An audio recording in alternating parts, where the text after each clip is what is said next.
மூஞ்ச பார்த்து கண்டிப்பா போடுவாங்கண்ணா.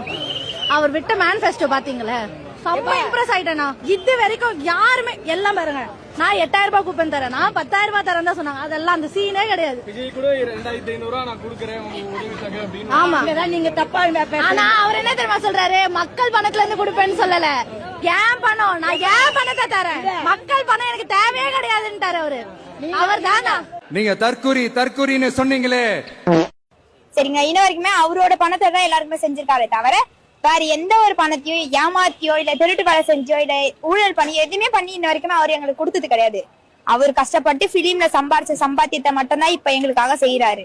இப்ப விஜய் பண்ற எல்லாமே அவருடைய சொந்த பணம். ஆமா, சொந்த பணம் தான். இப்ப எப்படின்னா 100 நாள் ஒரு நாள் கஜானா ஃபில் பண்ண முடியும்? கரெக்டா தப்பா? 100 நாள் யாராலையும் காஜானா ஃபில் பண்ண முடியாது.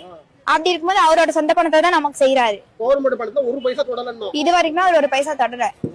சொந்த பணத்தை அவ்வளவு காசு மக்களுக்காக செலவு பண்றாரு. ஆமாண்ணா, யாரால செய்ய முடியும்? இது வரைக்கும் எந்த கட்சியாச்சும் அவங்க லேண்ட வித்து மக்களுக்கு செஞ்சாங்க சொல்லுங்க பாக்கலாம்.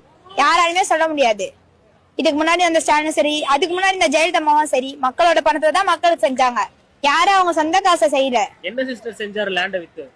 லேண்ட வித்துதோ மகளிருக்கு உரிமை தொகை 1000 ரூபாய் கொடுத்திருக்காரு.